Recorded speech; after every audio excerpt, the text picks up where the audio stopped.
Welcome to our new series about Fort Donelson National Battlefield located in Dover, Tennessee. The preservation of the artifacts found inside of the park began the moment the battle occurred in February 1862. The park itself was established in 1928. Today, we will be looking at the area around the outside and inside of the Interim Visitor Center. The Visitor Center itself is undergoing current refurbishment and is under construction. However, we did get to view many of the wonderful things that were saved inside of their temporary housing. All information read is from the signage inside of the national park. All aboard the Kentucky-Tennessee Living Time Machine. Please fasten your seatbelts and keep your arms and legs inside of the vehicle at all times. But to get going, we need your help. We still need to fire up that time machine to transport us to Fort Donelson National Battlefield. Please help us by clicking on the like, subscribe, and bell notification buttons down below. Not only does this fire up the time machine, but it convinces the YouTube algorithm that we need a bigger time machine to reach more people who love history as much as you do. Now, back to our story.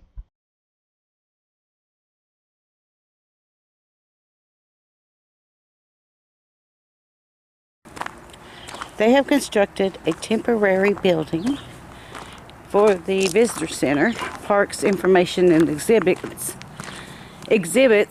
Fort Donelson National Battlefield. As you can see, they are currently working on the other one.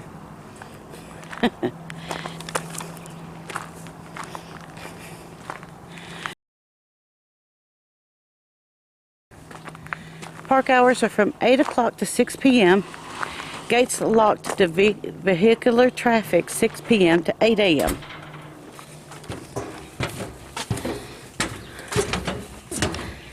We can see the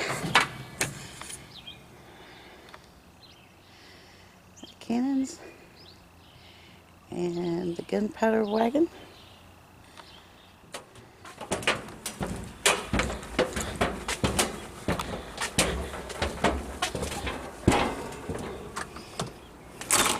This is a forage cap, and the gun is a Harper's Ferry 1834 musket.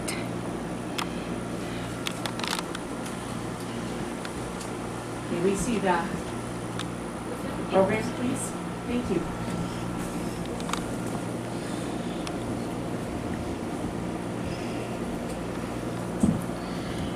Union Army forts. The Union Army did not leave the area once the Confederate forts were captured in February 1862. The various U.S. units were stationed at the river garrisons until the war ended. The Union soldiers patrolled the region, protected telegraph lines, and keeping the rivers open for use by the Union Navy.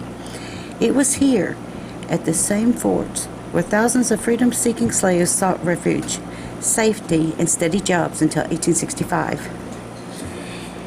In February 1863, the U.S. garrison at Fort Donelson attacked by Confederate forces by Colonel Joseph Wheeler and Nathan Bedford Forrest. The garrison consisted of 9 companies of the 83rd Illinois Infantry, a few companies of the 5th Iowa Cavalry, Flood's Artillery, and former enslaved African Americans who were employed by the government. During the 6-hour assault, the Confederates completely encircled the garrison, bravely charged a Federal position several times. Colonel Abner C. Harding, the Union commander, refused to surrender. In 1834, Harper's Ferry musket was used by Private Joseph Latimer, 83rd Illinois Infantry, during the Battle of Dover. The forage cap was typically issued to all volunteers. And again, there's the forager hat. And this is Colonel Abner Harding. During the Civil War, Harding enlisted as a private in the 83rd Infantry Illinois Volunteer Regiment. Later, Harding commissioned as a colonel and was stationed at Fort Donelson in Dover, Tennessee. Colonel Harding was in command during the Battle of Dover in 1863. And here we have a picture of the battlefield, I think. And some pictures on the wall. of the area around Dover.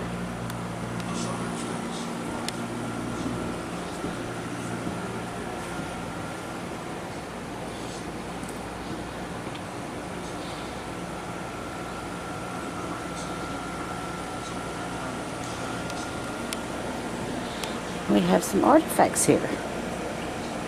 Old playing cards, a book for the Army and Navy.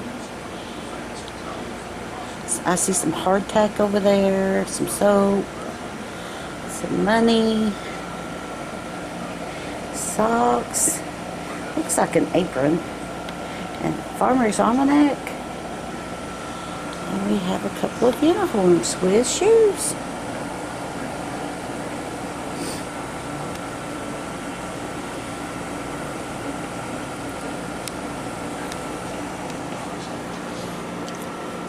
A Pook Turtle Ironclad. This is 2 1/2 inches of iron over 24 inches of oak. Armored the bow, slanted sides, deflected iron shot.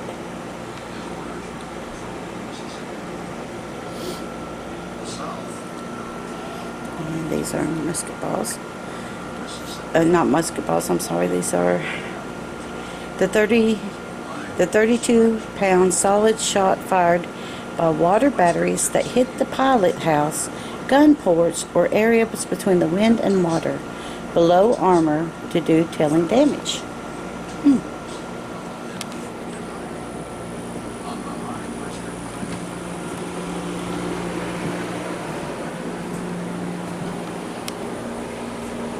This is the USS Louisville.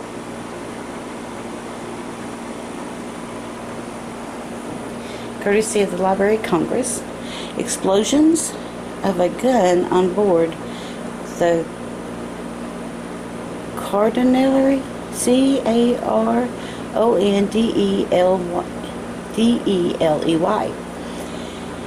during the attack on Fort Donelson.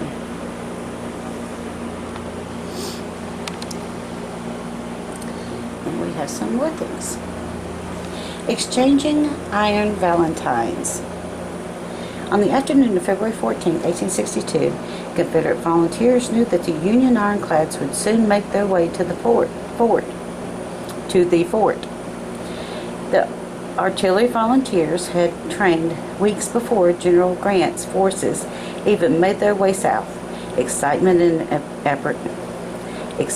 and apprehension had to be on the minds of those young men because the City Series ironclads were fresh off a victory at Fort Henry. But the formidable artillery at Fort Donelson, combined with the tenacious soldiers who manned the guns, proved to be an undefeatable combination. The artillery batteries were armed with 32 PDR cannons mounted on barbette carriages, as well as 2 columbiads, Columbiads.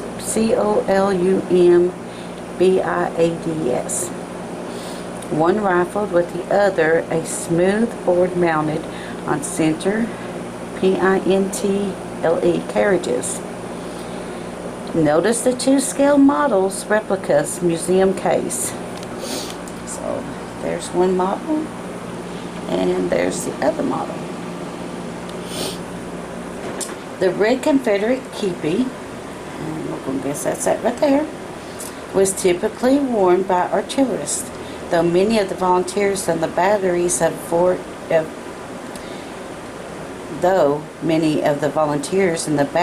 Henry Donelson likely wore infantry uniforms instead.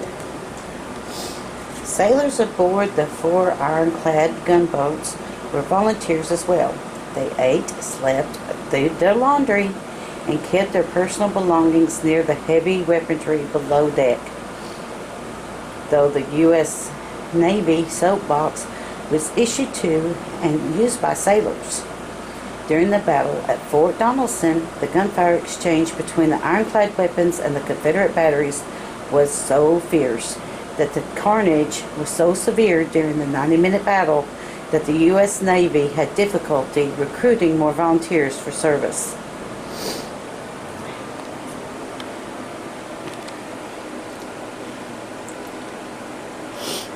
And this is called 3 Bones Later. Group of Confederate soldiers captured at Fort Donelson. Sketched by Henry Lovey, courtesy of Library of Congress.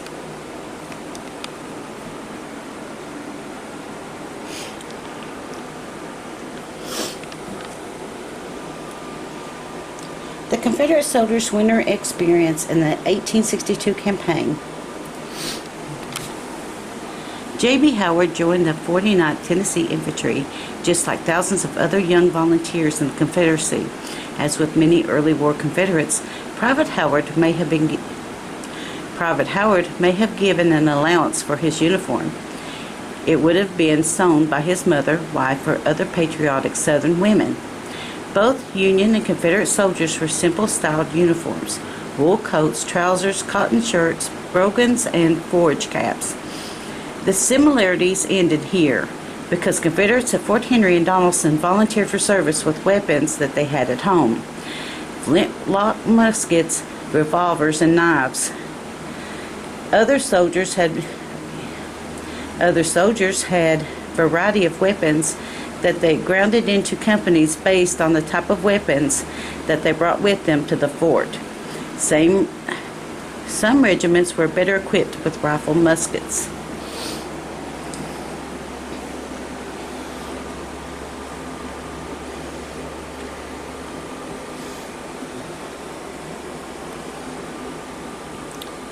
After Private Howard and other troops were surrendered, artists depicted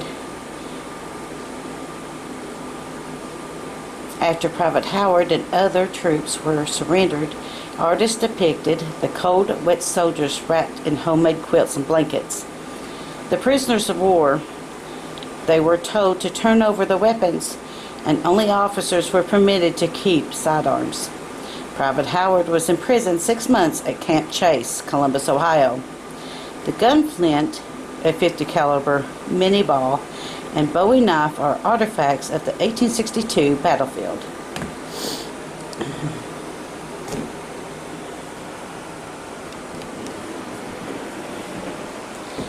And here we have some maps.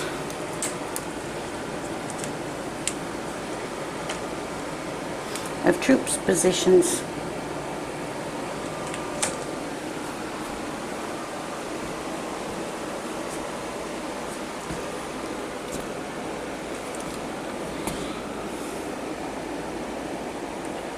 Caring the wounded. Volunteers were crucial to the care and wounded of Fort Henry and Donelson.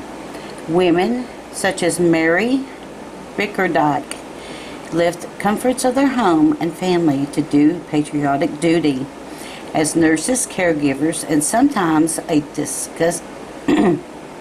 sometimes even disguised as soldiers. Mother Bickerdike's story became legendary in the aftermath at Fort Donelson. She was commemorated in poetry about her late-night search for wounded on a frozen battlefield. And there's a saw that they used to cut off legs, and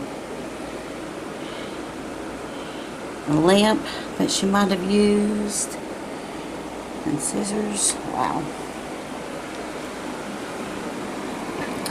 A star rises in the west. The Union victory propelled little-known Ulysses S. Grant into the 19th century newspapers. His armory successors and strategic capture at Twin Rivers and Cumberland in Tennessee, and gained the attention of President Abraham Lincoln. Grant became a household name in American homes and cities almost overnight, thanks to newspaper reports from the battlefront. This 1862 campaign was first major victory for the Northern families who had sent their sons, husbands, and brothers into combat. As appreciative American public began sending cigars to the general, newspapers erroneously recorded that he smoked cigars when he actually smoked a pipe. National Park Service, U.S. Department of the Interior. National Battlefield, National Cemetery, Tennessee and Kentucky. There's the USS Pittsburgh, which is an ironclad. USS Louisville, another ironclad. USS Carondelet, another ironclad. And the USS St. Louis, Baron de Kalb, another ironclad. It says, in 1861, the Union War Department purchased several boats for conversion to gunboats and decided to build 7 new ironclad gunboats. These gunboats formed the basis of the Union's Western Flotilla. The War Department awarded James B. Eads, a civil engineer with riverboat experience, the contract to build the new ironclad boats, named for cities along the western rivers. The flotilla became known as the City Series. Eads built the Mound City, Cincinnati, and Cairo at Mound City, Illinois, and the St. Louis, Carondelet, Louisville, and Pittsburgh at Carondelet, Missouri. The gunboats looked so much alike that builders painted a different color band around each boat's chimney. The Cairo received a gray band, the Cardinal red, the Cincinnati blue, the Louisville green, the Mound City orange, the Pittsburgh brown, and the St. Louis yellow. The steam-powered boats used coal for fuel and each measured 175 feet long and 51 feet 2 inches wide.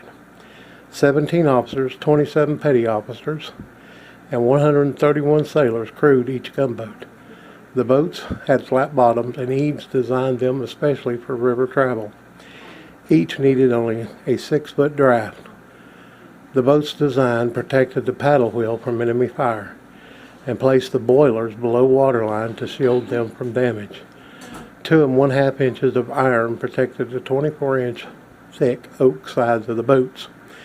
Each boat carried 13 heavy cannons. In most major battles fought along the western rivers, the Union Navy used these gunboats. The weight and slow-moving speed of the ironclads made them obsolete after the Navy opened a river. Later, lighter, faster boats made better patrol boats.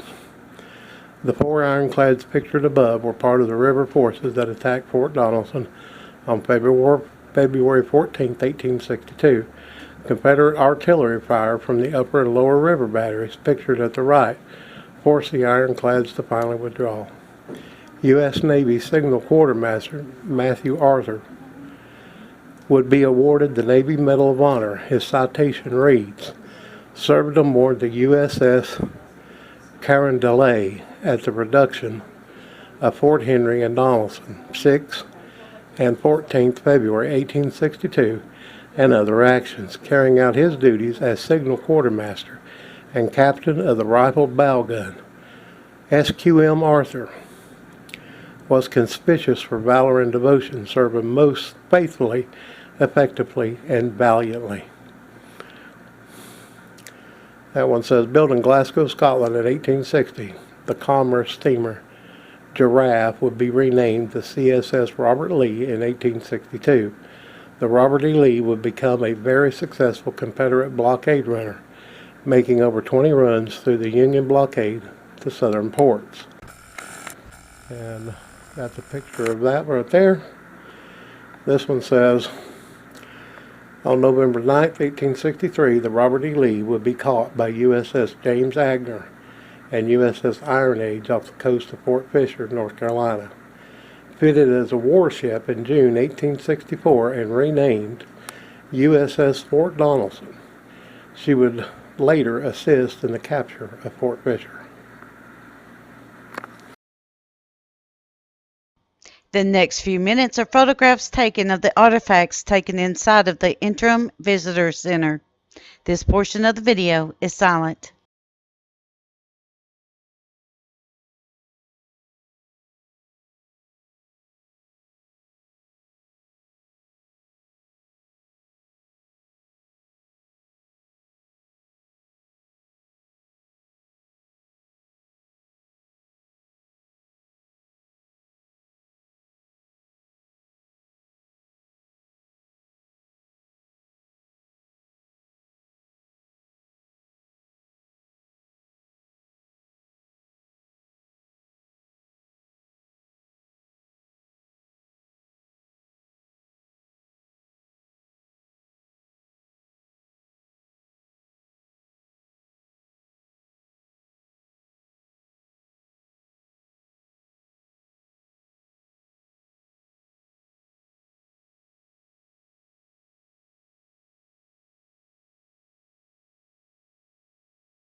Thank you.